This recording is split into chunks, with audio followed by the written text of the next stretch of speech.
Today's lesson is on counting outcomes. Our EQ for today, how is the number of outcomes of a multi-step process related to the number of outcomes for each step? Make sure you follow along with your notes and complete the guided practice questions as we go through this presentation. Let's start by talking about different options that we have with car models. The new car company unveils 2 new models. Which car can you order in more ways? If we look at car model Q, we have 2 options for our color, 3 options for our doors, and 2 options for our transmission. With car model C, we have 6 options for our car color, 2 options for our doors, and 1 option for our transmission. So which car can you order in more ways? We can count the different ways in an organized list to find which model can be ordered in more ways. We can use letters for the colors and transmission options and numbers for the doors. So as we can see for car model Q, we have a total of 12 versions, and for car model C, we have the same number of versions. We also have 12. So car models Q and C have the same number of versions. Let's first talk about the counting principle. What is the counting principle? If there are m possible outcomes of one action and n possible outcomes of a second action, then there are m times n outcomes of the first action followed by the second action. What we're doing here is we're looking at how many actions we have, and in this case we have 2 different actions that we are looking at. The first one is to choose a shape, and there are 2 options.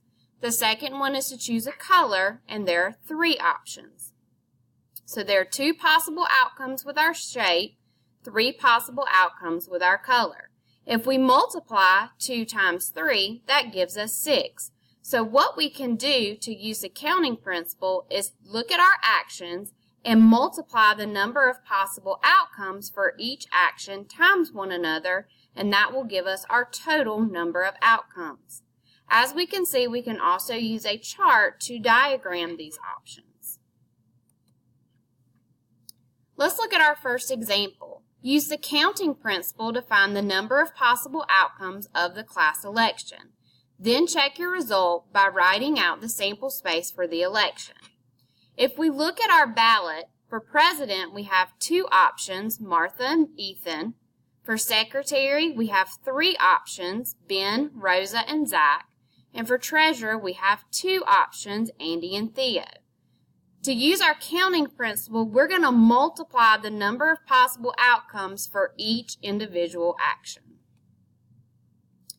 As you can see here, our president has 2 choices, our secretary has 3, and our treasurer has 2. So we could multiply 2 times 3 times 2 to give us 12 possible outcomes for the election. We can check our solution by using an organized list to show the 12 possible outcomes. So as you can see here, we've listed the president outcome, the secretary outcomes, and the treasurer outcomes. And again, we have 12 outcomes in our sample space. Look at this next example. At Charlie's House of Chili, your chili can be mild, medium, spicy, hot, or super hot. And you can have it with or without cheese. How many different ways can you order chili at Charlie's House of Chili? Go ahead and pause the video and answer this question in your notes.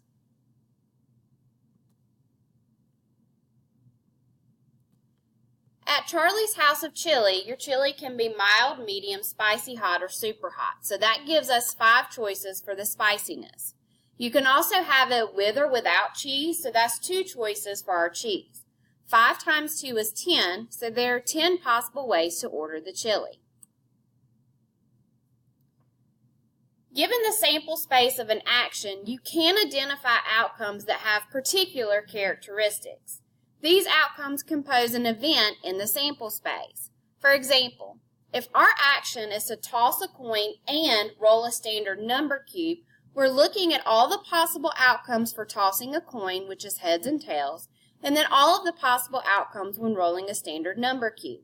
With our standard number cube, we can roll numbers 1, 2, 3, 4, 5, and 6. So we can pair those up with heads and tails in order to create our sample space. With our event, toss tails or roll a number cube, or means outcomes can include a T and an odd number or both. So there are 9 outcomes in this event because we can toss tails 6 different times, and on top of that we can also roll an odd number with our heads as well. So there are 9 outcomes for this event. Look at the next example. Use the tree diagram to show all possible ways boys and girls can be born into a family with 3 children. So the first event, we want to look at how many outcomes are possible to get exactly 2 boys. In the second event, we're going to look at how many outcomes are possible to get 2 girls.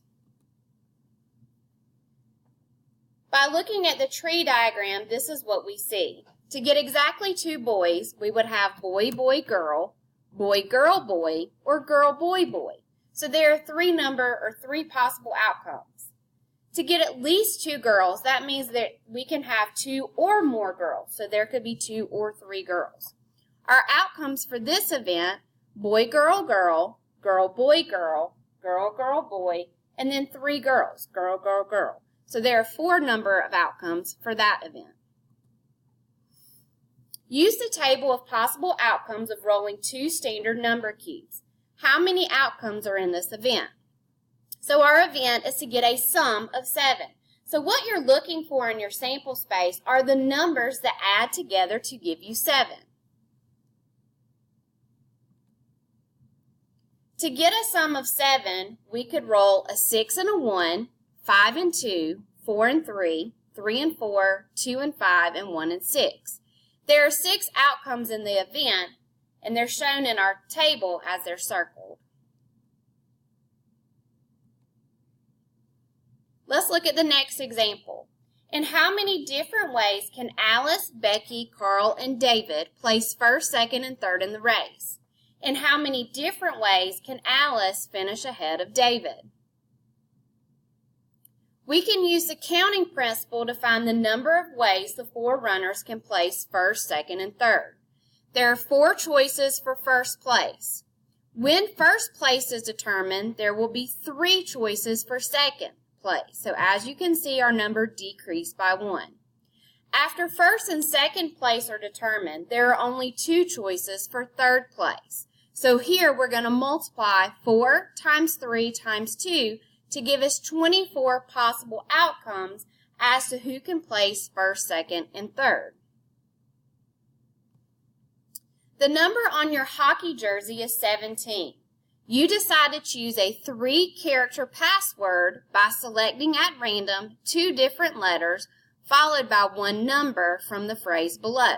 So here we have the phrase hockey 17. How many different passwords can you make? How many of the passwords begin with the letter K? All right, let's start with the first part of our question. How many different passwords can you make? There are 6 choices for the first letter. Once we choose that letter, we're not going to use that letter again, so then there are 5 choices for the remaining second letter.